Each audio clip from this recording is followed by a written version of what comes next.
5000 साल पहले भगवान श्री कृष्ण ने मनुष्य की बर्बादी के 3 ही कारण बताए थे। इस वीडियो में हम एक कहानी के माध्यम से हम आपको वो 3 कारण बताएंगे। तो चलिए देखते ही कौन से 3 कारण हैं जिन्हें करके व्यक्ति बर्बाद हो जाता है, और कहीं आप भी तो नहीं कर रहे 3 गलतियां। चलिए शुरू करते हैं। प्राचीन काल में एक नगर के पास के एक जंगल में एक सन्यासी रहते थे। संसार के तमाम आकर्षणों से दूर होकर उसने कई वर्षों की तपस्या से अपनी शक्तियों को जागरूक किया था। वह लोगों की हर समस्याओं का समाधान करता था। धीरे धीरे वह मशहूर होने लगे और यह बात राजा को पता चली। राजा ने सन्यासी से मिलने का फैसला किया और वह सन्यासी से मिले। राजा सन्यासी के बातों से बहुत प्रभावित हुए और उन्हें अपने राज्य में चलने तथा महल में रहने का आग्रह किया। सन्यासी मान गए और राजा के साथ उनके महल में रहने लगे। कुछ साल तक सन्यासी वहीं रहे। एक दिन राजा और रानी को पड़ोस के राज्य में जाना पड़ गया। उन्होंने एक नौकर को सन्यासी के भोजन आदि की जिम्मेदारी देकर निकल गए। एक दिन नौकर बीमार पड़ गया और आया ही नहीं। सन्यासी को खाना खिलाने वाला कोई नहीं था। वह इंतजार करता रहा और अंततः वह गुस्से में लाल हो गया। तभी राजा और रानी वापस आए। सन्यासी ने राजा को बहुत डांट फटकार लगाई और कहा कि तुम मेरी जिम्मेदारी नहीं उठा सकते थे तो क्यों मुझे लेकर आए। कुछ दिनों बाद मामला शांत हो गया। कुछ दिनों बाद राजा को फिर से पड़ोस के राज्य में जाना पड़ गया। इस बार राजा ने अकेले जाने का फैसला किया और रानी को खड़े निर्देशों के साथ सन्यासी के सेवा के लिए रख दिया। रानी रोज समय पर सन्यासी को खाना भेज देती थी। एक दिन रानी खाना भेजना भूल गई और वह नहाने चली गई। सन्यासी को खाना नहीं मिला तो सन्यासी ने काफी इंतजार के बाद महल में जाने का फैसला किया।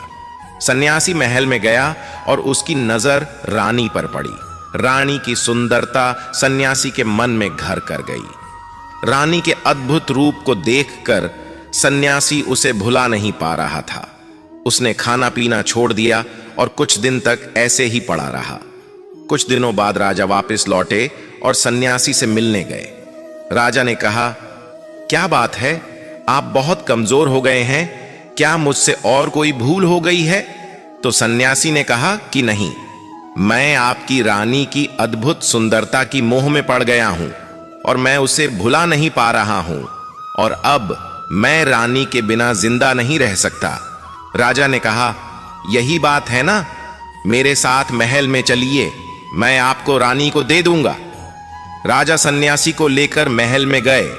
राजा ने रानी से कहा कि सन्यासी आपकी सुंदरता के दीवाने हो चुके हैं और बहुत कमजोर पड़ चुके हैं, और मैं किसी ज्ञानी व्यक्ति की हत्या का पाप अपने सर नहीं लेना चाहता। क्या आप सन्यासी की मदद करना चाहेंगी। रानी ने कहा, मैं समझ गई क्या करना है, और राजा ने रानी को सन्यासी को सौंप दिया। सन्यासी रानी को लेकर अपनी कुटिया में जाने लगे। रानी ने कहा कि हमें रहने के लिए एक घर चाहिए। सन्यासी ने राजा से कहा कि हमें रहने के लिए एक घर चाहिए। राजा ने उनके लिए तुरंत एक घर उपलब्ध करवाया। सन्यासी रानी को लेकर घर गया। रानी ने कहा, यह घर तो बहुत गंदा है, इसे साफ करवाइए। सन्यासी राजा से कह के घर को साफ करवाया। राजा के हुक्म से घर को साफ करवा दिया गया। फिर नहा धोकर रानी बिस्तर पर बैठ गई और सन्यासी भी रानी के पास आ गया। रानी ने कहा, क्या आप जानते नहीं कि आप कौन थे और आज आप क्या बन गए हैं। आप एक महान सन्यासी थे जिनके आगे राजा भी झुककर प्रणाम करते थे, और आज वासना के कारण आप मेरे गुलाम हो गए हैं। यह सुनकर सन्यासी को महसूस हुआ कि वह तो एक सन्यासी था जो सारी सुख सुविधाओं को छोड़कर शांति की तलाश में जंगलों में चला गया था। फिर सन्यासी ने राजा को बुलाया और रानी को उनको सौंप दिया और कहा, ये राजन, आज मैं आपको मनुष्य के बर्बादी के जो 3 कारण बताऊंगा, जिनको यदि व्यक्ति ना करे तो वह सबसे सुखी रहेगा और व्यक्ति बर्बाद नहीं होगा। पहली आदत है इच्छा, क्योंकि इच्छा ही दुनिया की हर एक व्यक्ति के अंदर सबसे पहला अवगुण होता है और जो व्यक्ति अपनी इच्छाओं को नियंत्रण में नहीं रख पाता है वह जीवन के किसी भी क्षेत्र में सफल नहीं हो पाता है, क्योंकि जैसे ही उसकी एक इच्छा पूरी होती है वह दूसरी की ओर बढ़ने लगता है, और दूसरी पूरी होती है तो तीसरी इच्छा उसके मन में जागृत हो जाती है, और फिर ऐसे करते करते इच्छाओं पर नियंत्रण ना होने के कारण इसी जाल में उलझा रहता है और दुखी सकता है। इसीलिए राजन, जब हम इच्छाओं पर नियंत्रण का लेते हैं तो हम हमारे मन पर भी नियंत्रण का लेते हैं, और जब हमारा मन हमारे बस में होता है तो हमें सुखी सुखी प्राप्ति होती है। फिर जो हम चाहते हैं वही हमारे साथ होता है। दूसरी आदत है वासना का जन्म। हमारे मन में उठने वाली इच्छाओं से होता है। जिस प्रकार इच्छा का कोई अंत नहीं होता और मनुष्य वासना के जाल में फंसता ही चला जाता है, वासना के वशीभूत होकर मनुष्य को कुछ भी नजर नहीं आता है। आज तक जितनी भी लड़ाइयां हुई हैं उनका सबसे बड़ा कारण स्त्री को पाने की इच्छा ही रही है। स्त्री के प्रेम में वशीभूत होकर राजा महाराजाओं ने आज से पहले बहुत सारे युद्ध किए हैं।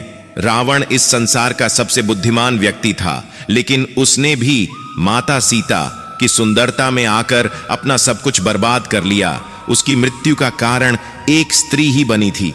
कहीं राजा महाराजा तो युद्ध में इसलिए हार गए क्योंकि वो लोग स्त्रियों से रासलीला रचने में ही रह गए।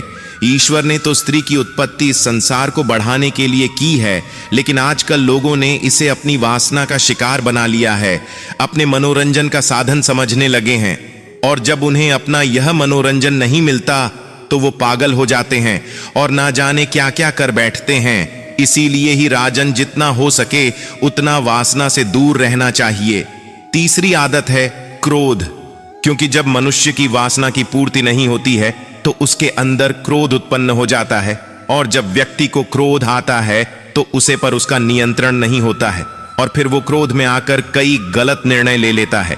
वो दूसरों को भला बुरा कह देता है, गालियां देता है, और जब उनका क्रोध शांत होता है तो उन्हें अपनी गलती का एहसास हो जाता है, लेकिन तब तक तो सब कुछ बर्बाद हो चुका होता है।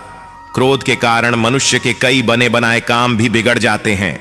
जब मनुष्य के भीतर क्रोध उत्पन्न होता है तो वो अंदर से बहुत कमजोर हो जाता है, और एक कमजोर मनुष्य कुछ भी नहीं कर सकता है, उसे कभी भी सफलता हासिल नहीं हो सकती। क्रोध हमारे भीतर तनाव को उत्पन्न करता है, और अगर एक बार हम तनाव में चले गए तो हमारा पूरा जीवन बर्बाद हो जाता है।